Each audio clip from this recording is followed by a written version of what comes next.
شب برات میں چراغاں۔ شب برات چونکہ گناہوں سے معافی کی رات ہے اور مسلمان اس مبارک شب میں عبادات کا بھی اہتمام کرتے ہیں۔ راتوں کو قبرستان کی زیارت کے لیے بھی جاتے ہیں جو کہ مسنون ہے، تو ظاہر ہے کہ عام شب کے مقابلے میں اس رات کچھ زیادہ روشنی کی ضرورت ہوتی ہے۔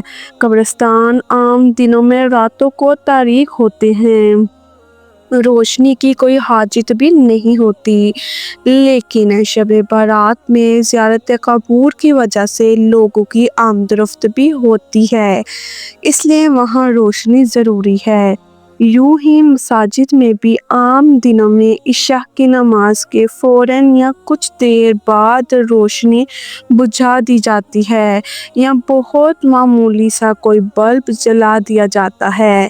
جہاں تیل کا چراغاں یا موم بتیاں جلتی ہیں وہاں تو بعد عشاء ہی اندھیرا کر دیا جاتا ہے، لیکن شب برات میں عبادت و تلاوت قرآن کرنے والے مسلمان کثرت سے مساجد میں آتے اور شب بیداری کرتے ہیں، اس لیے عام دنوں کے مقابلے میں اس مبارک موقع پر پوری روشنی کی جاتی ہے۔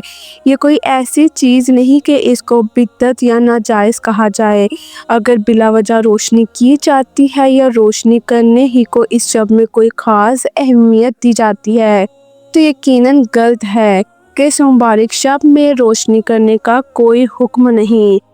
لہٰذا حسب ضرورت مساجد میں یا قبرستانوں میں یا عام شاہراہوں میں روشنی کی جائے تو اس کی ممانعت کی بھی کوئی وجہ نہیں، اور بلا وجہ مسلمان کے کسی فعل کو یا کسی کو صحیح غرض کی بنا پر کیا جاتا ہونا جائز یا بدعت کہنا سراسر ظلم ہے۔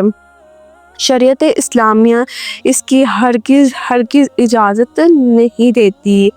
کچھ لوگ یہ بھی اعتراض کرتے ہیں کہ نفل عبادت کرنے کے لیے گھر زیادہ مناسب ہے نہ کہ مساجد۔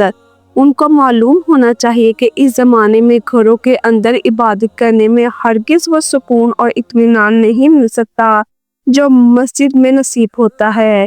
گھروں میں کہیں عورتوں کی کثرت ہوتی ہے، کہیں بچے شور شرابہ کرتے ہیں، اور خود سونے والے بچے بھی اکثر راتوں کو بار بار اٹھا کرتے ہیں اور روتے چلاتے ہیں۔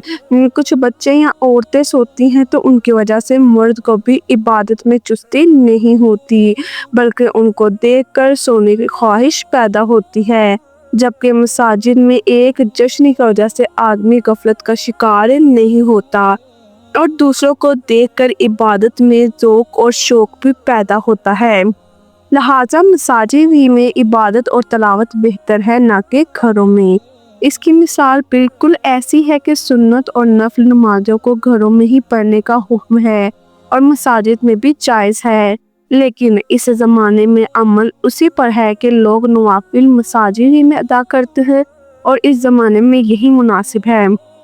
اگر سکون اور اطمینان کے ساتھ کوئی گھروں میں نوافل پڑھے تو بہتر ہے، لیکن اسی کو لازم قرار دے کر مسجد میں نوافل کو ناجائز نہیں کہا جا سکتا۔ اصل مقصد اللہ کی یاد اور عبادت میں مشغول ہونا ہے، وہ جس طرح حاصل ہو بہتر ہے۔ ہاں، کسی خاص طریقے کو شریعت نے منع نہیں کیا تو اس سے بچنا ضروری ہے۔ اللہ شب برات کی قدر کرنے اور اس میں زیادہ سے زیادہ عبادت کی توفیق دے، گناہوں سے سچی توبہ نصیب فرمائے، نیک بننے اور دوسروں کو نیکی کی دعوت دینا نصیب فرمائے۔